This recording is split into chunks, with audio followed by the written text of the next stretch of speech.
नमस्कार दोस्तों, तो मेरे चैनल में आप सभी का स्वागत है। बहुत ही प्यारा सा देवरानी जेठानी का नोक झोंक होली गीत है। कैसा लगेगा कमेंट में बताइएगा। इस गीत को अगर आप पूरा सुनेंगे आपको बहुत ही मजा आएगा। तो देखिए कैसे नोक झोंक होता है देवरानी जेठानी में, चिप्स को लेकर, पापड़ को लेकर और गुजिया को लेकर। तो चलिए सुनाते हैं। और ये होली में स्वाभाविक बात है जेठानी देवरानी में, तो आप सब देखेंगे इस पे बहुत अच्छे अच्छे रील भी सेट होंगे।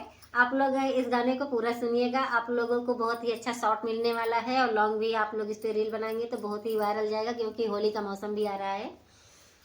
होली में जेठनी करई परेशान, होली में जेठनी करई परेशान, होली में जेठनी करई परेशान, होली में जेठनी करई परेशान।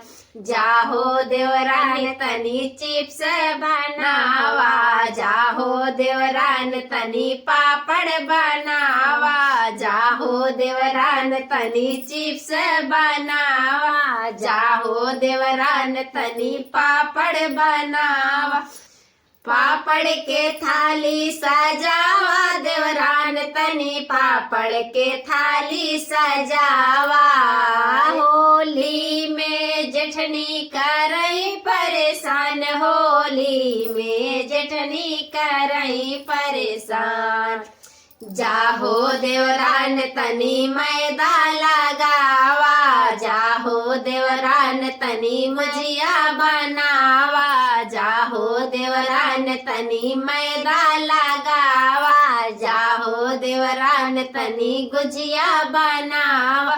गुजिया के थाली सजावा देवरान तनी गुजिया के थाली सजावा। होली में जेठनी करई परेशान, होली में जेठनी करई परेशान। जाहो देवरान तनी रंगना लियावा, जाहो देवरान तनी अबीर लियावा, जाहो देवरान तनी रंगना लियावा, जाहो देवरान तनी अबीर लियावा। अबीर से थाली सजावा देवरान, अबीर से थाली सजावा। अरे होली में जेठनी करई परेशान, होली में जेठनी करई परेशान।